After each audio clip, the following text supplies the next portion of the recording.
हिक्मतजी तपाईँलाई फेरि पनि इन्टरभ्यूमा स्वागत छ। धन्यवाद।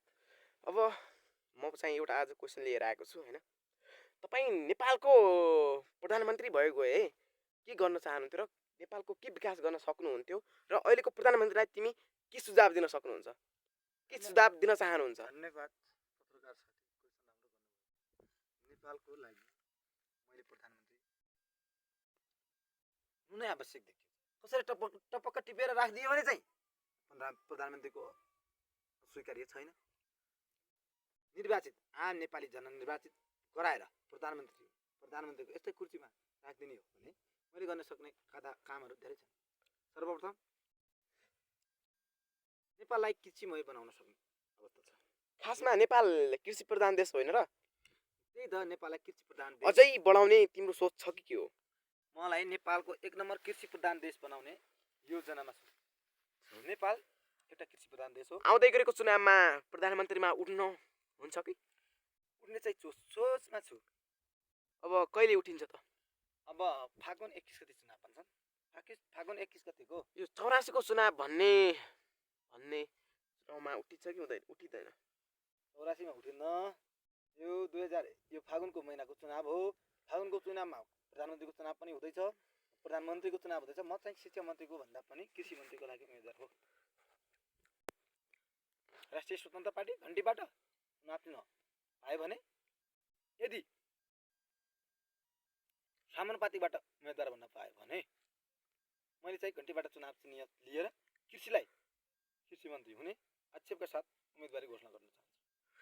अब नेपालको जनताले हजुरलाई त चिन्नु पनि भएको छैन। अब फेरि चिन्ने अलिअलि चिनी पनि राख्नु भएको छ। के नेपालको जनताले तपाईलाई प्रधानमन्त्री बनाउला नि त? मलाई कृषि मन्त्री चाहिएको छैन। नेपाललाई कृषिमय देश बनाउने लक्ष्य हो। नेपाल जस्तो गरिब देश कृषिमा विश्व रेकर्ड राखेको नेपाल देश अहिले नेपाललाई कृषिको एउटा मन्त्र मात्रै जपेर खाने देश बनायो। नेपालको युवालाई कृषिमय बनाउनका लागि नेपाली जनताबाट अहिले त नेपाल देशका युवाहरू धेरै जसो विदेश जानुपर्ने अवस्था छ। त्यसलाई के रोक्नका लागि तपाईँ के गर्न सक्नुहुन्छ? मैले यदि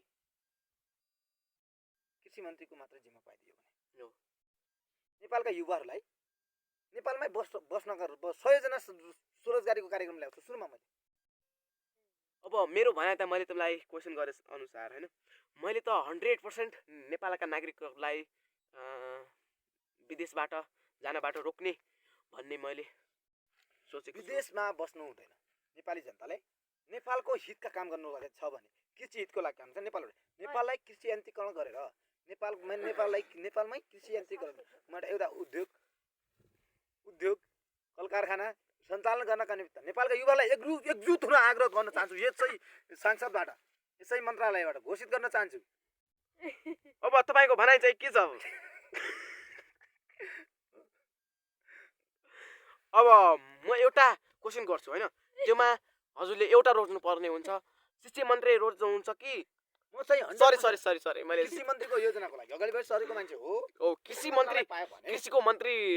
मन्त्री बन्न चाहनुहुन्छ कि नेपालको प्रधानमन्त्री बन्न चाहनुहुन्छ? म सुरुमा कृषि मन्त्रालयको आवश्यकता। किन मैले भने अनुसार त हजुर नेपालको प्रधानमन्त्री हुनु। मलाई नेपालको प्रधानमन्त्रीको आवश्यकता होइन। अहिलेको कसैले टिपेर राखिदियो भने नेपालको प्रधानमन्त्री हुन सक्ने हैसियतमा पनि छ। नेपालको जिम्मेवारी लिन सक्छु। तर मलाई सुरुमा चाहिएको कृषि मन्त्रालय हो। अब कृषि प्रधान देशमा कृषिको प्रधान देशमा हैन, नेपाल देश त कृषि प्रधान देश हो नि, होइन र? अब के गर्नु सुरुमा म आफ्नो शरीरभित्र तरकारी लगाएर नेपाल परिप्रदर्शन गर्न चाहन्छु।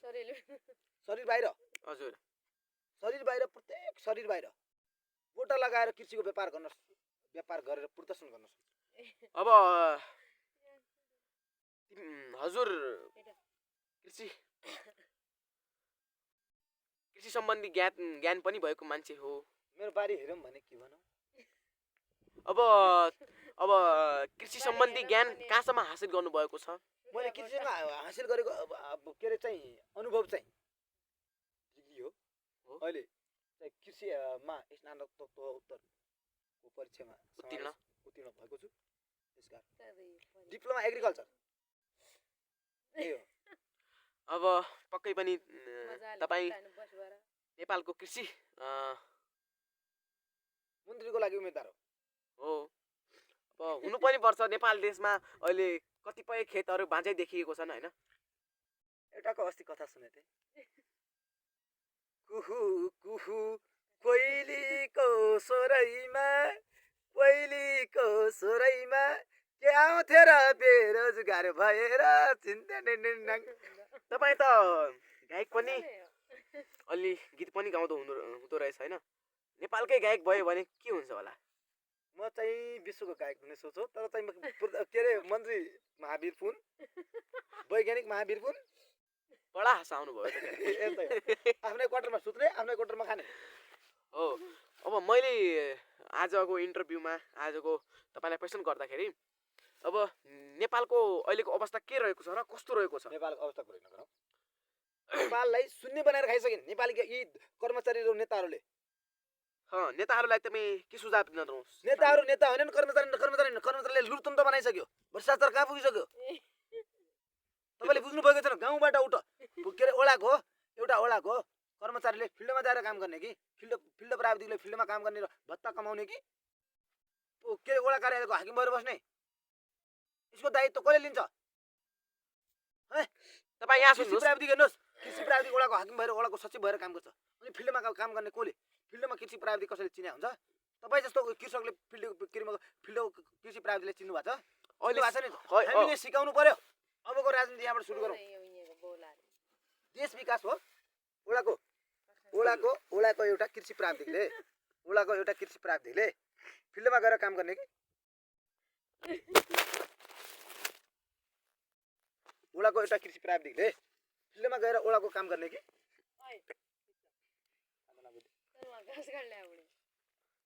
अब कृषि गर्ने मान्छेलाई बिग्रेको कहाँबाट भनौँ? हिक्मतजी तपाईँले बिहे गर्नु भएको छ कि छैन? मेरो एउटा बुढी छ, एउटा छोरा छ। मेरो डल्लु छ। अहिले कहाँ छ तपाईँको बसाइ? मेरो बसाइ काठमाडौँ ललन टोल।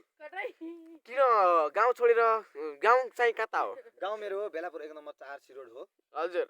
सिरोडको वडा नम्बर कार्यालयमा कृषि प्राविधिक हो। अहिलेको वडा अध्यक्ष चाहिँ को हुनुहुन्छ? हाम्रो एउटा लुखुर भन्ने पद्मबहादुर विष्ट। हजुर। हाम्रो गाउँले दाजु हुनुहुन्छ। अब उहाँलाई मैले धेरै प्रस्ताव राखेको छु। म पनि एउटा कृषि प्राविधिक हो। अब अहिलेको नवदुर्गा वासीको होइन कतिको कृषि केन्द्रमा केन्द्रित छ होइन नवदुर्गाको कृषि उहरू कतिको छ? मैले सुरुमा भन्दै आएको हो एउटा कृषि एम्बुलेन्स राखौँ। कृषि नवदुर्गा एउटा एजेन्डा पनि हो। कृषि मार्फत दैनिक मासिक 100 जनालाई रोजगारी थप गर्न सिर्जना हुन्छ कृषकबाट। अहिलेको त्यसको लागि म पहल गर्न सक्छु भने मैले गर्न सक्छु। यदि मैले मासिक 100 जनाको बेरोजगारलाई 100 जनालाई रोजगार दिने हैसियत भएको मान्छे हो। नवदुर्गा गाउँपालिका अध्यक्ष हुनुपर्छ, नेतृत्व लिनुपर्छ मैले। तपाईँ अबको नेता बन्न पनि सक्नुहुन्छ होइन। तपाईँले धेरै भाषण दिनुभयो होइन। मैले भने अनुसार अहिलेको होइन राम्रो रिस्पोन्स दिनुभयो होइन। अब के भनौँ अहिले काठमाडौँमा चाहिँ किन बस्न सर्नु भएको त? काठमाडौँ मेरो बाजेको एउटा के अरे घर छ। हजुर। त्यो होटलमा बस्छु। भाडा तिर्दैन? राम्रो। हजुर राम्रो होइन। अब अहिलेको मेन बसाइ चाहिँ नवदुर्गातिर छ कि? नवदुर्गा जाने तयारी छ। हजुर। काठमाडौँको बसाइ पनि राम्रै छ। राम्रै छ, अवश्य दिने तयारी छ। अब बुढी कता हुनुहुन्छ त अनि? बुढी मेरो डल्लो मसँगै छ। हजुर। छोरा एउटा छ, लपुनडोलमा पढ्छ। अब छोराको उमेर चाहिँ कति भयो? छोराको उमेर 5 वर्ष भयो। हजुर। अनि छोरी छ कि छैन तपाईँको? अब हाम्रो त बिहे भएको छैन। अब आमा बुवा कता हुनुहुन्छ? गाउँतिर लुखुर बसेको छु। हेर्नुहुन्न र? हेरिरहेको छु, चस्मा लगाएको छु त्यही भएर। राम्रो छ होइन। अब नेपालको प्रधानमन्त्री भयो भने अब के कतिको विकास गर्न सक्नुहुन्छ? मलाई नेपाललाई मेरो हातमा दिनु पर्यो भने होइन म सिङ्गापुर बनाएर छोड्छु भन्दिनँ। सिङ्गापुर बनाएर नै छोड्छु। तपाईँले भने अनुसार सिङ्गापुर नै बनाउनुहुन्छ त? अब तपाईँले नेपाललाई सिङ्गापुर बनाउँछौ भने हामीले कसरी बुझ्ने? नेपाल एउटा प्राकृतिक स्रोत साधनको भएको देश हो। हजुर त्यसबाट यस्ता लुखुर माउरी आयो भने के सिङ्गापुर भन्छ दरमा काट्ने सहित बनाउँछु म। हो दैनिक 2 जनालाई रोजगार दिन सक्छु। हो ल भयो इन्टरभ्यू फाइनल।